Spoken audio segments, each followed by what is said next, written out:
Bagaimana hukumnya mengambil uang suami tanpa persetujuan suami untuk ditabungkan demi kepentingan rumah tangga?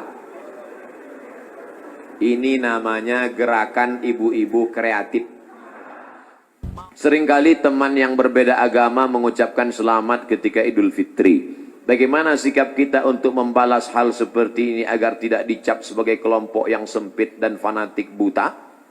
Sampaikan ke dia, brother, kau saudaraku satu bangsa dan setanah air. Aku tidak bisa mengucapkan selamat Natal, karena bagi kami Nabi Isa itu bukan Tuhan, dia adalah Nabi utusan Allah. Dan bagi kami dia tidak lahir tanggal 25 Desember. Kuharap kau tidak tersinggung dengan ini. Kalaupun kau tersinggung, ya nggak apa-apa.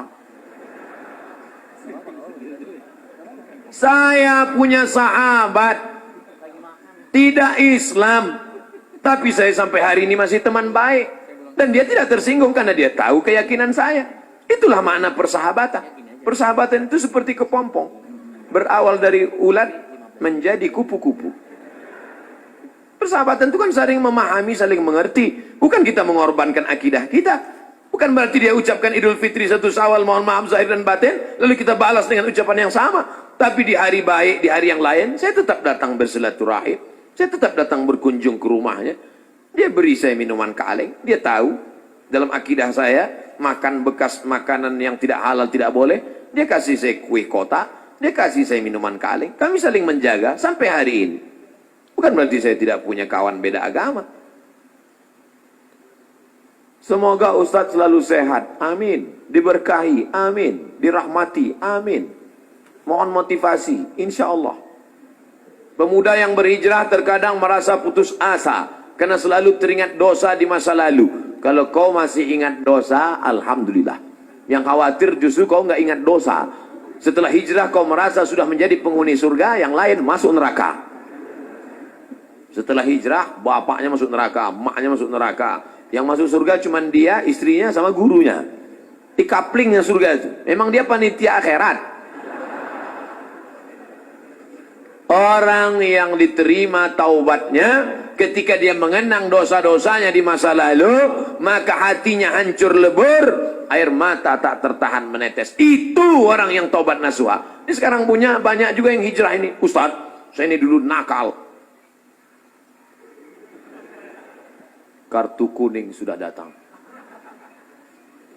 Banyak juga saya ketemu orang yang sudah hijrah taubat. Apa kata dia? Ustadz, saya ini semua minuman sudah saya minum. Semua perempuan sudah saya rasa. Dari Afrika sampai Eropa. Ente taubat apa bangga? Dosa kok bangga? Ini yang taubatnya diterima Allah SWT. Rasa takut kepada Allah. Apa tujuan puasa 30 hari? Ya ayyuhalladzina amanu kutiba alaikumusyamu kama kutiba alal ladzina min qablikum la'allakum takut.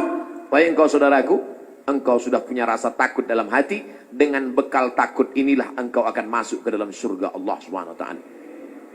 Ada orang minta jasadnya dibakar, abunya di laut, dihanyutkan. Kenapa? Karena dia takut. Sebelum zaman Nabi Muhammad SAW. Karena dia takut kepada Allah. Kata Allah SWT, karena dia takut kepada aku, masukkan dia ke dalam surga aku. Makanya di antara doa, Allahumma qasim lana min khasyatika ma tahulu bainana wa baina ma'asik. Tanamkan rasa takut ke dalam hati kami, sehingga dengan rasa takut itu kami tidak jadi melakukan perbuatan dosa. Pak Ustadz, tadi saya ke mall, terus tiba-tiba datang cewek ngasih nomor, dia ngajak saya jalan, terus tiba-tiba datang rasa takut saya, Pak Ustadz. Akhirnya saya nggak jadi jalan. Takut sama siapa? Sama suaminya. Untuk masyarakat Indonesia yang beragam, bagaimana model bertetangga yang diajarkan Islam dalam menghadapi perbedaan keyakinan dan latar belakang etnis? Saya nyewa rumah ngontrak di Mesir di lantai bawah. Di atas namanya Baba Yosef Hana. Baba Yosef Hana, agamanya Kristen Ortodok. Saya bertetangga 2 tahun, dari tahun 2000 sampai 2002. 2002 bulan November pulang. Suatu ketika kami datang mengadu ke Baba Yosef. Baba Yosef, kami tidak sanggup lagi bayar uang sewa rumah. Karena Baba Yosef mengatakan sewa rumah mesti saya naikkan. Karena saya kena kanker. Saratan bahasa Arabnya, saya kena kanker nak. Maka sewa rumah mau kami naikkan. Kalau Bapak Yosef menaikkan sewa rumah, apa boleh buat? Kami pindah dari rumah ini Bapak Yosef. Kenapa? Karena kami juga lebih dahsyat kanker kantong kering. Tahun 98, 99, 2000 krisis moneter. Apa kata Bapak Yosef? Kalian jangan pindah, tetaplah di rumah ini. Setiap acara Pak Dubes datang, Bapak Yosef kami undang makan bersama. Dan dia juga tetap baik dengan kami. Kami tahu kami berbeda, maka mengucapkan tidak assalamualaikum. Tapi kalau ketemu, sobahal khair, selamat pagi. Sobahan nur, selamat siang. Masa al khair, selamat petang, selamat malam. Kami saling menjaga. Apakah karena berbeda lalu kemudian kami berkumpul bersama? Ini tuan rumah beda agama, mari kita siapkan pisau dapur, kita bunuh dia malam-malam. Wala ana abidum ma'abattum wala antum abiduna ma'abud lakum dinukum waliyadin. Kami tetap bisa bekerja sama. Di Indonesia, tetangga dekat rumah saya non-muslim, kami bertetangga, tidak pernah konflik sampai hari ini. Mereka saya khawatir yang ribut-ribut di internet ini yang nggak bertetangga malah ribut. Manusia gagal paham. Kalau ada orang gagal paham, kita kasih paham. Insya Allah dia paham. Yang jadi masalah ini, ada orang-orang yang cari makannya dari gagal paham. Kalau nggak gagal paham, nggak makan. Bahaya ini manusia. Mesti dibina. Kalau tidak bisa dibina, dibinasakan. Ustadz, ibu saya meninggal seminggu yang lalu. Ibu saya meninggal hari Jumat ini 11 Rajab setahun yang lalu. Sampai hari ini belum hilang sakitnya. Apalagi kalau seminggu yang lalu. Saya mohon doanya agar ibu saya ditempatkan di tempat terbaik di sisi Allah. Nanti di akhir majelis, bukan hanya ibu engkau saudaraku, ibu kita semua. Dulu, makin berjalan hari itu makin lama dia makin berkurang. Di antara yang menenangkan hati ini adalah banyak-banyak berkirim doa. Habis setiap solat, Allah maghfir laha warhamha wa'afiha wa'afu anha. Kalau kau sanggup baca sekhatam Quran, bacakan sekhatam. Tak sanggup sekhatam, baca Yasin. Tak sanggup Yasin, baca Fatihah. Fatihah tak juga sanggup, parah kali. Habis itu pula kalau kau ada duit gaji sedekah, belikan beras 10 kilo, sarden, ikan, kumpul, masukkan ke kresek, serahkan ke anak yatim. Sebutkan, ni anak yatim tolong doakan almarhumah ibu saya. Di mana dulu tempat dia sholat, kau buka sajadah sholat kau di situ. Menenangkan hati. Wasta'inu bis sabri wassalah. Mintalah tolong kepada Allah dengan sabar dan sholat. Saya tahu. Man lam yadhuq, lam ya'rif man lam yadhuq. Orang yang tak meninggal ibunya, tak dapat dia merasakan bagaimana sakitnya kehilangan. Oleh sebab itu maka, yang masih ada ibunya, pulang dari sini, kau belikan makanan kesukaannya, datang ke rumahnya, cium tangannya, suapkan makanan, peluk dia, cium keningnya, senangkan hatinya. Hanya itu yang dapat membuat kau bahagia. Kalau kau ingin rezekimu seperti rezeki raja-raja, perlakukan ayah ibumu seperti raja. Insya Allah, semua kesulitan hidupmu akan diberikan Allah kelapangan. Insya Allah. Amin. Ya Rabbal Alamin. Sebelumnya mohon maaf Ustaz, pertanyaan ini keluar dari materi hari ini. Belakangan ini saya lihat banyak perkumpulan orang-orang atau komunitas mengaku Islam modern atau Islam yang bersatu dengan budaya. Bagaimana cara kita memandangnya agar kita tidak disebut musyrik dan diterima di kalangan masyarakat sebagai pecinta budaya daerah? Ini pertanyaannya umum. Kalau mau nanya ke saya masalah hukum fikih, sebutkan secara spesifik satu contoh kasus. Karena kalau cerita masalah budaya, maka saya pecinta budaya. Peci ini agama atau budaya? Budaya. Mana ada hadis Nabi, sahabat, tabi'in, Imam Syafi'i pakai peci? Ini budaya. Saya pakai budaya ini sekarang. Maka kemana-mana saya mau menunjukkan budaya. Ketika di Maroko pun waktu sidang S3 saya pakai. Saya mau menunjukkan saya orang Indonesia. Saya pakai batik. Batik itu budaya? Budaya. Apakah salah saya pakai peci dan batik? Tidak. Ada juga orang mengatakan, jangan pakai batik gambar burung, nggak boleh dibawa sholat. Kenapa? Karena dalam burung itu ada tai. Gimana ceritanya? Saya yang bodoh apa dia yang pintar? Selama budaya itu tidak mengandung unsur kemusyrikan, merusak akidah, maka ada syarat dan ketentuan berlaku. Wala ana abidum ma'abattum wala antum abiduna ma'abud lakum dinukum waliyadin. Karpet ini agama atau budaya? Budaya. Karpet ini budaya. Masjid Nabawi yang asli nggak ada karpetnya. Ini berapa kali budaya. Ini lagi membuat bunga-bunganya. Ini budaya semua nih. Bunganya mati lagi. Oleh sebab itu maka bahkan masjid kita pun banyak budaya. Ini bangunan melengkung di tengah. Tiang melengkung di tengah disebut dengan kubah. Kubah itu budaya dari Bizantium, Romawi. Makanya bangunan-bangunan Romawi, coba tengok gereja-gereja ortodok di Moskow pakai kubah. Orang yang tidak ngerti dia tengok, loh kok ada masjid di Moskow? Padahal itu katedral. Bangunan itu adalah budaya Eropa, budaya Bizantium, budaya Romawi kuno. Diambil, maka tidak jadi masalah karena tidak terkait dengan akidah. Begitu juga dengan tiang menara masjid, itu bukan agama, itu budaya. Karena dulu di Mesir ada namanya tiang tinggi tempat api di tepi laut, supaya para nelayan kalau tengah malam jangan sampai kapalnya nabrak ke pantai. Maka disebutlah tempat itu mercusuar, sehingga di tengah malam dia ngelihat. Waktu itu belum ada GPRS. Maka dia lihat, oh kita udah dekat di tepi pantai, maka layar mesti diarahkan ke melawan angin supaya kapal tidak laju, supaya tidak kencang. Lalu kemudian ketika orang Islam melihat ada menara tinggi, apinya dibuang, muazzinnya naik ke atas. Allahu Akbar, Allahu Akbar. Sekarang muazzinnya di bawah, mikrofonnya ke atas. Sound systemnya di atas. Sekarang nggak ada lagi kabel, wireless. Ini semuanya budaya. Selama budaya itu tidak merusak akidah, maka boleh. Yang nggak boleh itu budaya celana pendek. Kenapa? Karena melanggar syariat Islam. Nampak pangkal paha dan lutut. Tidak sah salat. Selama budaya tidak melanggar akidah, maka dia boleh dilaksanakan. Budaya itu apa Pak Ustaz? Hasil cipta karya karsa manusia. Yang tidak ada wahyu di dalamnya. Pak Ustaz, saya mau tanya kenapa hati saya selalu gelisah. Padahal saya sudah perbanyak istighfar. Tolong masukannya. Semoga Pak Ustaz selalu dilindungi Allah Subhanahu wa taala. Di mana letak gelisah itu? Di dada sebelah kiri. Nama tempatnya jantung. Tapi ada yang bilang hati Pak Ustaz. Kombinasikan aja dua. Jantung hatiku. Berdegup dan berdetak di sebelah kiri. Coba rasakan.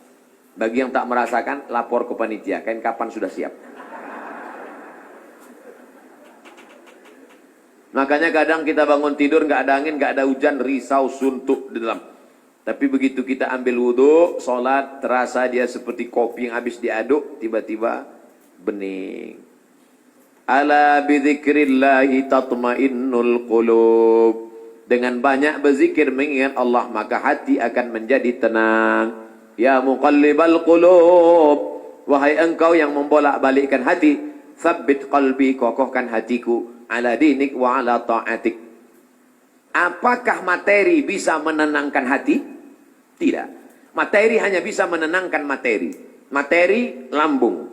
Lambung hanya bisa ditenangkan dengan materi. Apa dia? Nasi uduk. Ayam penyet, ayam pop, ayam mati. Tapi non materi hanya bisa ditenangkan dengan agama. Makanya orang-orang ateis yang tidak beragama, hidupnya sempit, kata Allah ka'annama yas'adu fis sama, seperti terbang. Kita kalau naik pesawat, terbang, take off, itu dada terasa sempit. Begitulah orang yang tidak berserah diri kepada Allah, sempit. Akhirnya mereka mencari ketenangan kemana? Sabu-sabu, pil anjing gila, sakau, penjara, kalau ketangkap BNN, mati. Angka bunuh diri terbesar di dunia, bukan di Republik Indonesia, bukan di Asia, tapi justru di Eropa dan Amerika. Karena mereka meninggalkan agama. Stres, depresi. Mobil mewah, tapi nggak bisa tidur malam. Jam 2 malam, stres, depresi. Makan obat tidur, tidur. Bangun tidur, stres lagi. Bangun tidur, tidur, mati.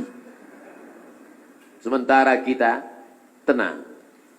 Begitu datang ke masjid, duduk, ngelihat muka ustadz, tertidur. Panitia penutup, bangun. Fabi ayyi ala'i rabbikuma tukadziban. Nikmat tidur apalagi yang kau dustakan.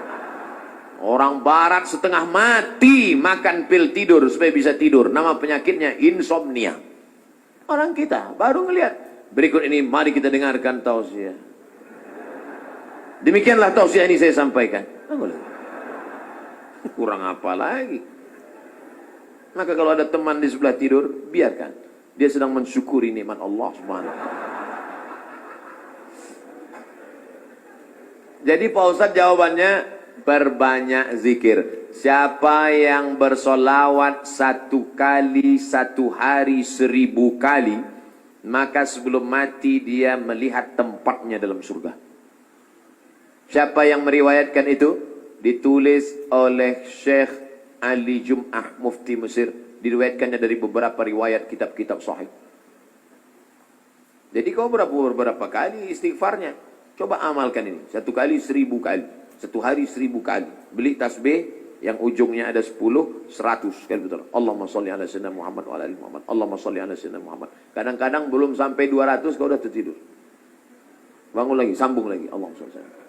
Malu bawa tasbih, pakai tasbih digital yang pencet itu. Allahumma sholli ala sayyidina Muhammad. Allahumma sholli ala. Tapi pelan-pelan. Kadang ada yang pakai tasbih itu. Allahumma sholli ala. Macam makan bakwan kepanasan. Bagaimana hukumnya mengambil uang suami tanpa persetujuan suami untuk ditabungkan demi kepentingan rumah tangga? Ini namanya gerakan ibu-ibu kreatif. Ketika Nabi Muhammad SAW sedang duduk di atas bukit Sofa pada tahun 8 Hijrah, rekonsiliasi kota Makkah, Nabi pulang ke kota Makkah. Maka ketika Nabi sedang duduk, datang seorang perempuan. Nama perempuan itu Hindun. Dia tutup wajahnya karena dia malu kepada Nabi. Hindunlah dulu yang mengunyah jantung Hamzah karena dendam kesumat. Lalu Hindun berkata, suamiku inna Aba Sufyan rajulun syahih. Wahai Rasulullah, suamiku itu Abu Sufyan orangnya pelit, medit, kedekut, bakhil. Apalagi? Bapak Ibu hafal seterusnya. Apa kata Nabi SAW? Ambillah uang dia selama untuk mencukupi kebutuhan engkau dan anak-anakmu. Ini kabar gembira bagi ibu-ibu sekalian. Tapi ingat, mencukupi. Nah, standar di Bandung saya tidak tahu berapa keperluan, karena beda harga makanan di Bandung dengan di Riau. Kalau di Bandung ini standarnya 3 juta, tiba-tiba si bapak cuma ngasih 1 juta, ibu boleh ambil 2 juta lagi. Sambutan yang luar biasa. Mana dalilnya? Itu ayat bapak ibu bapak baca waktu akad. Wa ashiruhunna bil ma'ruf. Bergaulilah mereka dengan ma'ruf. Ma'ruf diambil dari kata urf. Urf artinya tradisi setempat. Dasar pengambilan hukum dalam Islam ada 10. Quran, hadis, ijma', qiyas, syar'u man qablana, saddu zara'i, qaulu sahabi, istihsan, istisab, urf. Urf artinya standar umum di kota Bandung berapa. Kalau umumnya di Bandung ini 5 juta, ternyata selama ini dia kasih 2, berarti ibu bisa ambil 3 menurut standar dan ketentuan berlaku. Tapi lebih dari ini tanggung dosanya, saya nggak ikut-ikutan. Saya nggak mau nanti terhalang masuk surga gara-gara ini. Abdul Somad masuk Jannatul Firdaus. Begitu udah mau masuk, datang bapak-bapak dari Bandung nuntut. Wah, saya nggak mau gara-gara ini. Di lingkungan tempat tinggal ada anak yatim. Kita insya Allah bersedekah. Tapi di saat ada keluarga yang sangat butuh bantuan, gimana Pak Ustadz? Wal jari dzil qurba wal jaril junubi. Ada tetangga tapi enggak kerabat, tapi ada tetangga dan ada hubungan kerabat keluarga, maka yang didahulukan adalah yang ada hubungan kerabat. Itu kaidahnya. Baik dalam hal membantu maupun dalam hal pergi kondangan.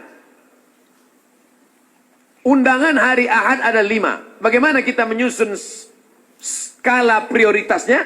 Yang pertama tetangga kerabat. Habis itu tetangga tidak kerabat. Habis itu teman sekantor. Ring 1, ring 2 gitu. Dalam hal ini boleh nepotisme. Sekarang orang enggak. Kalau ada undangan 5, yang pertama pejabat, orang kaya, tetangga yang miskin enggak punya apa-apa. yang kira-kira cuma makan sayur sama telur ayam. Ini nggak benar. Oleh sebab itu dalam hal bantu dulu keluarga. Tapi sekarang orang lebih mau bantu orang lain daripada bantu keluarga. Kenapa kamu lebih mau bantu orang lain daripada keluarga? Kalau bantu orang lain, pujiannya melambung. Kalau bantu keluarga, masa cuma ngasih segini? Oleh sebab itu maka setiap keluarga membantu keluarganya, skala prioritas, tapi setelah itu tetap membantu fakir miskin, anak yatim. Ara'aitalladzi yukadzibu biddin? Tahukah kamu siapa itu orang yang mendustakan agama? Orang yang mendustakan agama bukan orang sekuler liberal. Orang mendustakan agama adalah fadzalikal ladzi yad'ul yatim, menyanyiakan anak yatim, wala yahuddu ala ta'amil miskin, membiarkan fakir miskin. Wa fawailul lil musallin, lalai dalam salat. Alladzina hum an salatihim sahun, alladzina hum yura'un, riya, wa yamna'unal ma'un, melarang orang berbuat baik, tolong menolong. 5 ini mudah-mudahan kita tidak termasuk dalam pendusta agama. Ustadz, tolong doakan muslim saudara kita di India. Itulah senjata kita terakhir. Kalau ada lembaga-lembaga yang terpercaya memberikan dana, maka kirimkan dana untuk membantu rumah mereka yang yang terbakar, saudara mereka yang terkapar, rumah mereka yang hancur, sumur bor, sekolah anak-anak pengungsi. Dulu Suriah, Palestina, Bosnia Herzegovina, Uighur, Rohingya. Coba perhatikan. Palestina, Bosnia Herzegovina dibantai oleh Slobodan Milosevic, Ali Izzet Begovic, Hanbis presidennya, matang Uighur, datang Rohingya, sekarang India. Walaupun berbeda-beda tempat, tapi substansi maknanya sama. Mengapa mereka disiksa?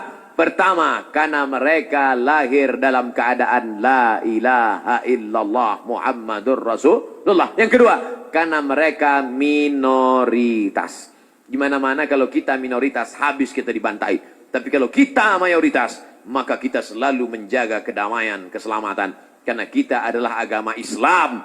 Islam berasal dari kata salam. Salam artinya damai. Maka insya Allah, kalau kita menjadi mayoritas, maka saudara-saudara kita yang minoritas akan terjaga dalam kedamaian insya Allah. Amin. Ya Rabbal Alamin.